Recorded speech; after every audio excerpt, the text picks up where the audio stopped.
Everybody, inverse phase here. Please forgive my poor videography and cell phone video, but I'm going to get right to it. Here is what I've been working on. So I got my laptop here. I've got some soundboards here, and what this is anyone that hasn't been following along. I have a PCB. So like here, let's look at a single one. That's kind of, can we?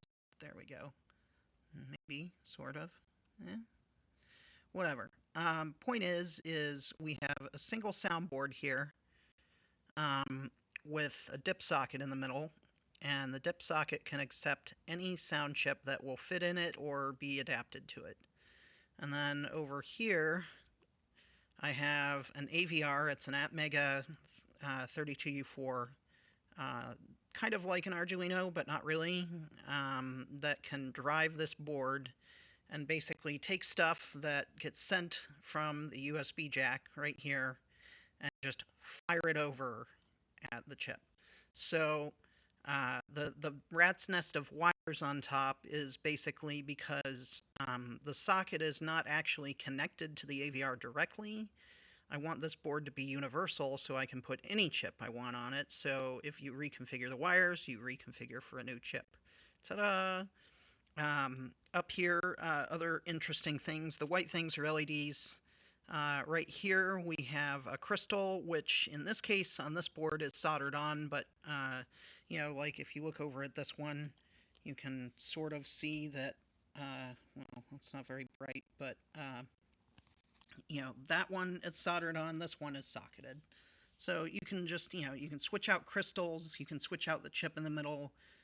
The entire goal is just to have this universal board. And over here I have an At-Tiny85, which basically will divide the clock sent by the oscillator to make it work with whatever chip I put in the middle. Over here we have some audio jacks, all of which are plugged into something. And in fact, you'll notice two jacks on this one. This board has a SID in it from a Commodore 64.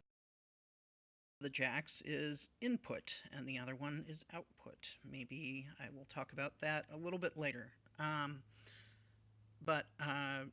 Anyway, so over there was the Pokey. This guy, I believe, or that is a SID. This is a Pokey. And this is a TIA, which is out of an Atari 2600.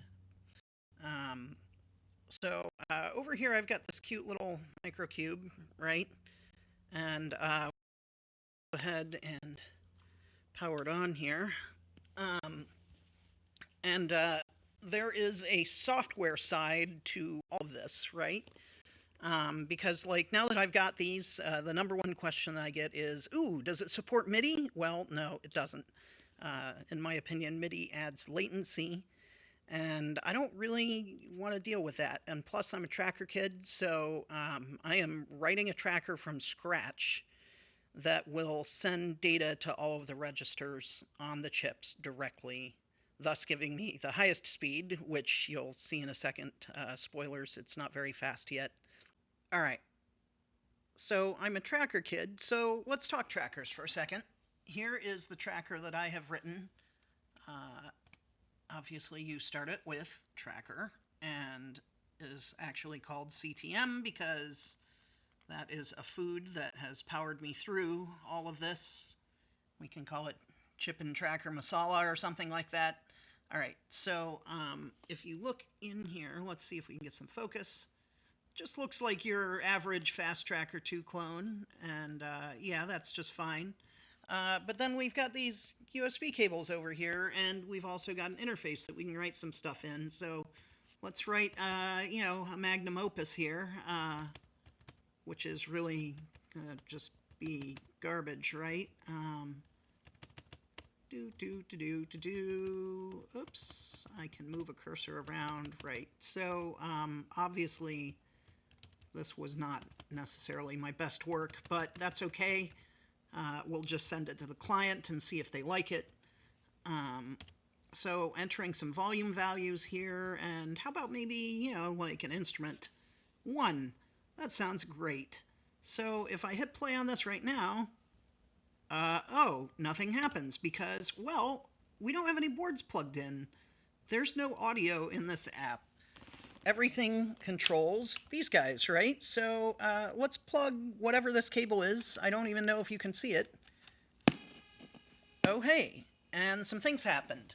Okay, so let's look up at the debug. And up here in the debug, we see that I plugged in, oh, hey, incoming 6581. So, you know, like it generates a frequency table, whatever, and then we can go down here. And once I find my mouse cursor, I can click on the channel header and it says, oh, you want to reassign that? Which board do you want? How about board 0, channel 1? Or, no, well, it doesn't matter, right?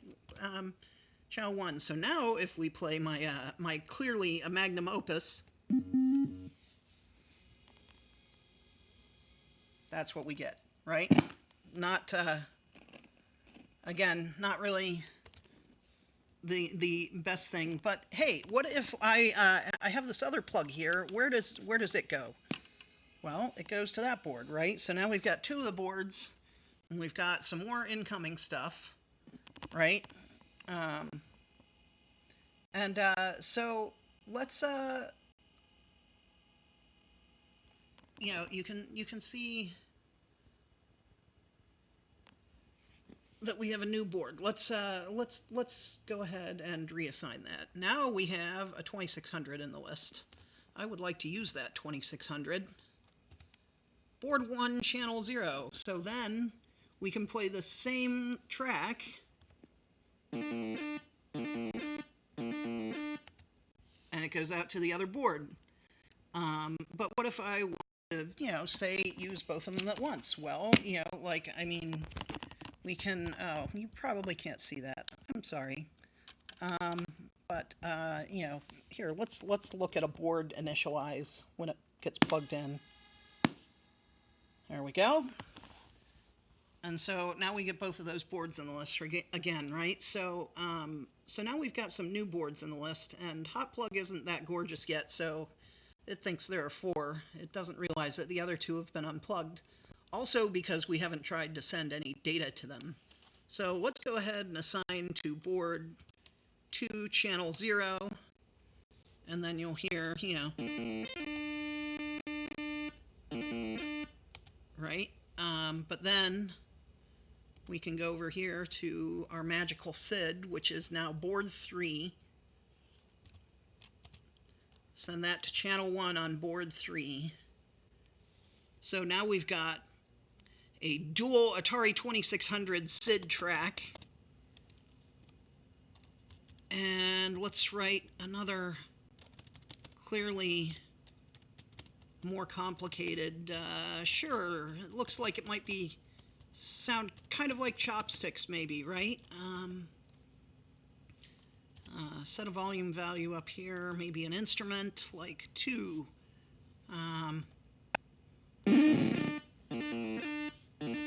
Yeah, sounds wonderful. And I think they're,